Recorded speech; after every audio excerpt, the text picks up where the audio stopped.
Hey there, this is Jeremy from Whaleplane Studios.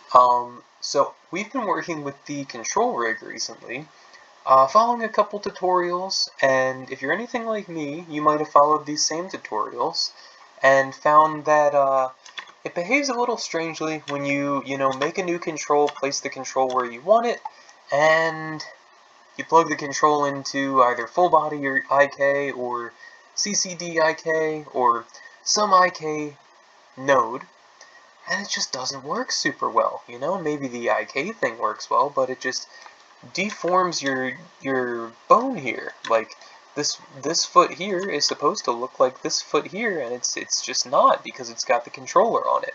So if you're having trouble with this, you're in luck. I've got the solution for you. It's a little bit of a process, but hang in there with me.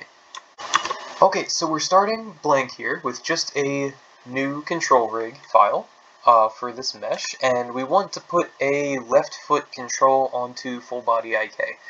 This is applicable to other IK modes as well. So first step we're going to do, of course, we're going to do a new control.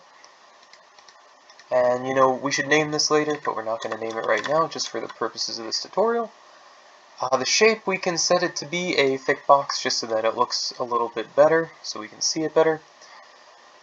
And instead of placing this where we want it in the viewport, the first thing we're actually going to do is we're going to take the bone that we want to be the effector here, which in this case is foot L, and we're going to copy the whole bone, and then we're going to select our control, and we're going to paste just the global transform. As you can see, now the location is correct. The box is a little huge, but I think that's because of the way we made this in Blender. Your mileage may vary based on your mesh. And so we're going to go ahead and adjust the scale over here. Now, that's the important part. I didn't adjust the scale in the viewport. That's super, super important. Instead of adjusting it in the viewport, I adjusted it in shape transform. Now, if you do the same, make sure you do that. Make sure you adjust it only in shape transform, because as soon as you adjust it in the viewport, it's gonna get weird.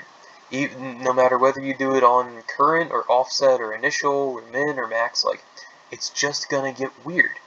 And I think this only applies to these custom meshes made in Blender. And maybe it's just a lack of experience in the way that I'm making these skeletons, and that's fine. And if you've got information on that, please comment down below, let me know.